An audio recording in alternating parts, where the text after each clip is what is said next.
ሰላም የአውታር ሚዲያ ቤተሰቦች፣ ዛሬ በሁለተኛው ቀን ተገናኝተናል።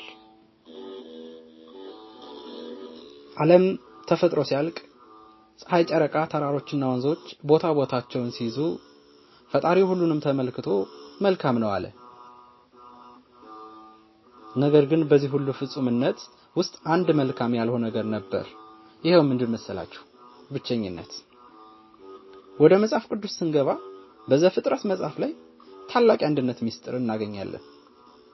አዳም በገነት ውስጥ የሁሉ ነገር ኃላፊ ሆኖ እንስሳቱ ሁሉ ስም ያወጣላቸው ብቻውን ይኖር ነበር። ነገር ግን እግዚአብሔር ሰው ብቻውን ይሆን ዘንድ መልካም አይደለም አለ። የሚመቸውን ረዳት እንፍጠርለት። እዚህ ጋር ቆም ብለን ማሰብ ያለብን ትልቅ እውነት አለ። ብቸኝነት መጥፎ እንደሆነ ፈጣሪ ሔዋንን ሲፈጥር አዲስ አፈር አላቦካም፣ ከተለየ ጭቃ አላበጃትም። ከዛ ይልቅ አዳም ጥልቅ እንቅልፍ አስተኛውና ካጥንቱ አንዲት የጎድን አጥንት ወስዶ ሔዋንን ፈጠረለት። አንድ ሰው ነበር፣ ሁለት አደረገው። ከአንድነት ወደ ሁለት ልዩነትን አንድ አደረገለት ማለት ነው። ይህ ለምን ሆነ? ምክንያቱም አዳምና ሔዋን የተለያየ መነሻ ቢኖራቸው ኑሮ ሁልጊዜም እኔ ከዚህ ነኝ፣ ልክ አሁን እኛ እንደምንለው ማለት ነው። እኔ ከዚህ ነኝ፣ አንቺ ከዚያ ነሽ የሚል የልዩነት ግድግዳ አይቆም ነበር።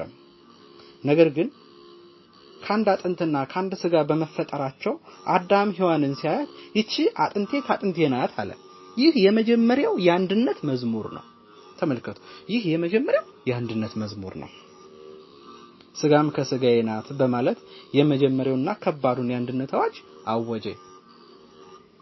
ይህ የሚያሳየን የሰው ልጅ በተፈጥሮ ብቻው ሙሉ እንዳልሆነና አንዱ ለሌላው የተፈጠረ የማይነጣጣል አንድ አካል መሆኑን ያሳያል።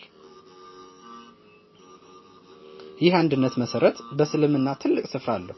ቅዱስ ቁርአን የሰው ልጅ ሁሉ መነሻ ወደ አንድ ቤተሰብ በመምጣት አንድነታችን ያጸናል ይላል። እናንተ ሰዎች ሆይ እኛ ካንድ ወንድና ካንድ ሴት ተፈጠርን፣ እንድታውቁትም ጎሳዎችና ብሔሮች አደረግናችሁ ይላል። ይህ ጥቅስ እጅግ አስገራሚና የአንድነት ፍልስፍና ይዟል። የሰው ልጅ በሙሉ የተፈጠረው ካንድ አባትና ካንድ እናት መሆኑን መነሻውም አንድ መሆኑን ያስተምረናል። ታዲያ ለምን የተለያየ ሆነን? ለምን የተለያየ ቋንቋ፣ የተለያየ ብሔርና የተለያየ መልክ ኖረን? ቁርአኑ ሲመልስ እንድትተዋወቁ እንጂ እንድትጣሉ፣ እንድትከፋፈሉ ወይም አንዱ በሌላው ላይ እንዲኮራ አይደለም ይለናል።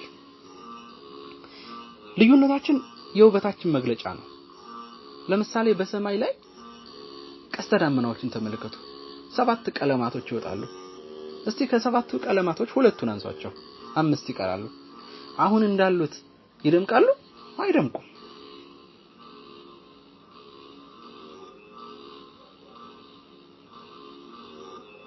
ስለዚህ ክርስትናም ሆነ እስልምና በአንድ ድምጽ የሚነግሩን ታላቅ እውነት አለ። ሁላችንም የአንድ ቤተሰብ አባላት ነን። ካንድ ስጋ፣ ካንድ አጥንትና ካንድ ምንጭ የፈለቅን ነን። ዛሬ ላይ ሆነን በዘር፣ በቋንቋ ወይም በደንብ ስንከፋፈል እያካሄድን ያለነው የራሳችን መነሻና የፈጣሪን ጥበብ ነው። እየካርን ያለነው የራሳችን መነሻና የፈጣሪን ጥበብ ነው። እውነተኛው ማንነታችን ብቸኝነትና መለያየት ሳይሆን አንድነት ነው። አንድነት የሁሉም ሰው ኃይል ነው። በቀጣዩ ክፍላችን ከሰው ልጅ ወጣ ብለን ወደ ተፈጥሮ እንጓዛለን።